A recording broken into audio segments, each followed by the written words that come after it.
feelings we have about things and events. In 1974, I began playing with artificial neural networks and carried out some rather bizarre experiments. I placed a neural network in a state of sensory deprivation and began to kill the neurons therein. And what resulted was a virtual experience. The network was producing activation patterns that looked memory-like or confabulation-like without a direct sensory input. In the midst of these near-death simulations, I saw some very interesting, perhaps ingenious concepts activate. I call these internally perturbed perceptrons imagitrons, and they can invent and discover after being briefly exposed to a conceptual space, and thought it would really be interesting to have another computer algorithm monitoring to select for the very best of these ideas or plans of action. Later on in the late 80s, I discovered that less severe forms of perturbation than a near-death experience could produce far superior ideas. At that time, I added to this perturbed neural network another unperturbed neural network that could act as a critic, a judge of the ideas coming off the perturbed network. Perceptrons learn through a process of repetition. We apply input patterns to the artificial variety and tell them what the outputs should be from that network. Another point I want to make, a very important point, is that perceptrons may not tell us the exact truth. Chief among the illusions that neural networks can perpetrate upon us is the interpretation of strictly numerical firing patterns of neurons as things indistinguishable from reality.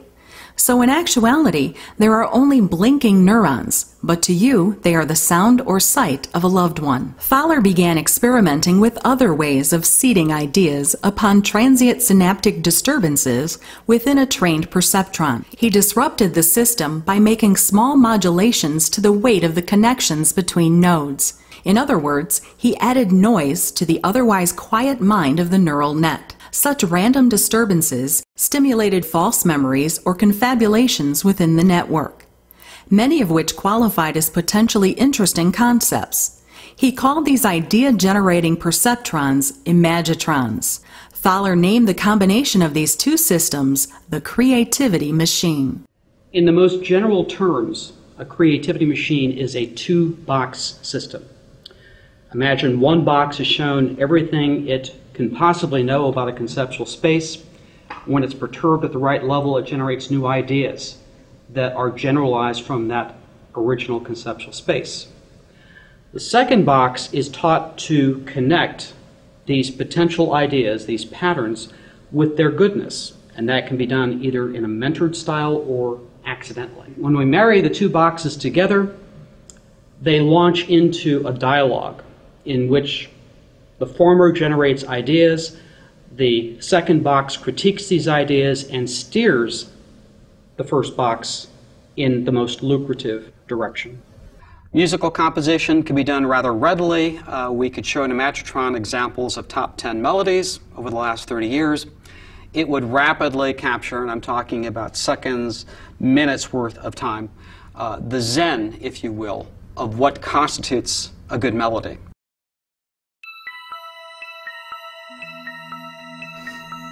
But how creative is it? In one early experiment, music was used as the raw input data. That weekend, the new AI composed 11,000 different songs, making the creativity machine the world's most prolific songwriter. Dr. Thaler had uncovered a fundamental truth about the origin of ideas.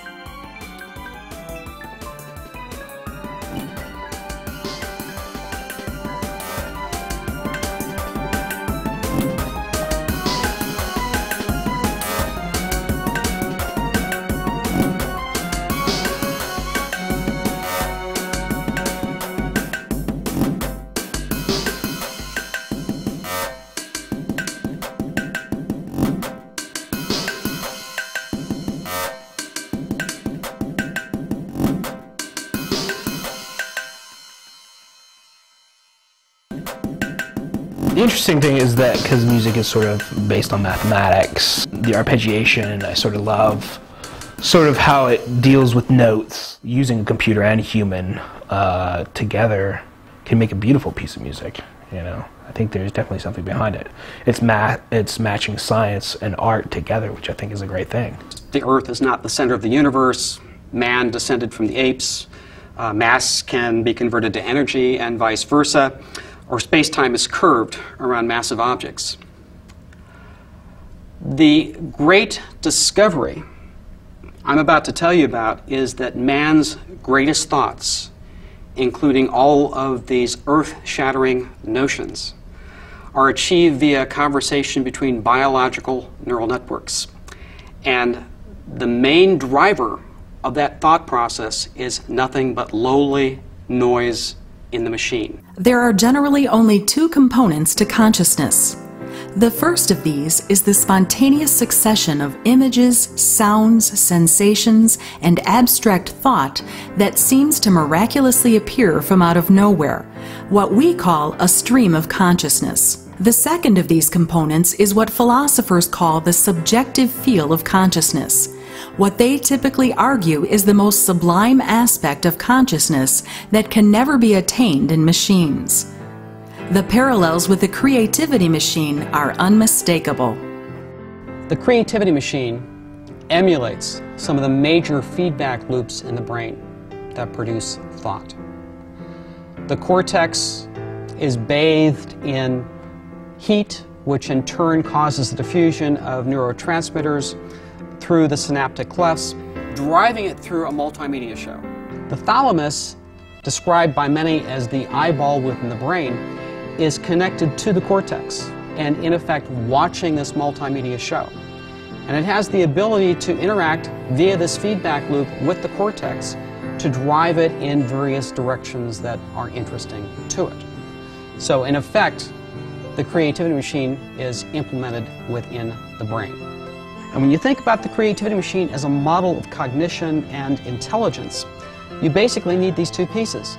You need perception in the form of a perceptron. You need imagination in the form of an imagitron. They need to get together into a brainstorming session. So they have the essential features required to create a conscious, transhuman level intelligence. What kind of applications have we used creativity machines for? In the very beginning, there was a lot of activity in the area of materials discovery. Imagitrons imagining new potential materials, while perceptrons extracted those having the most utility or value in the search for new properties, new high-temperature superconductors, ultra-hard materials. You may have seen commercial products on TV that were invented by a creativity machine. But there's a catch. I'm contractually obligated not to tell you that they were invented by creativity machines. Targeted medical treatments, we can basically have a creativity machine generate an optimized treatment plan of medicine and regimens to cure disease. Beverage, food optimization, something that we did in the late 80s, early 90s. We've even done chip design. Design of very large-scale integrated circuits using a creativity machine. We've done automobile design, aircraft design. We've also recruited creativity machines to carry out information warfare, both the dark side and the light side. On the dark side, how best to carry out attacks on information infrastructures. On the positive side, how to protect, how to heal information infrastructures when under attack. Probably the greatest achievement of the creativity machine in recent years has been in building truly creative robots. What you are watching is a crude robot being trained spontaneously by a creativity machine.